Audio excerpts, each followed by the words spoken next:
നമ്മുടെ ഒരു സഹോദരനെ അന്ത്യയാത്രയാക്കുന്ന ഒരു രംഗം കണ്ടു നോക്കുക.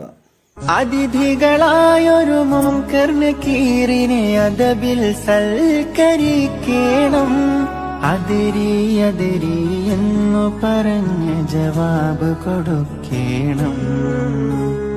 അതിനായി എന്നുടെ സൽക്കർമ്മങ്ങൾ കൂട്ടുകിടക്കണം. അഹദേ എന്നുടെ മണ്ണറ നീ പൂവറയാക്കേണം. അഹദേ എന്നുടെ കല്ലറ നീ വിശാലമാക്കേണം. അഹദേ ആ പുതു ജീവിതം നീ സന്തോഷമാക്കേണം. സഹോദര,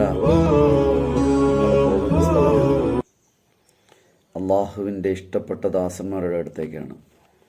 അള്ളാഹു നിങ്ങളോടൊപ്പം നമ്മളെയും ഉൾപ്പെടുത്തുമാറാകട്ടെ.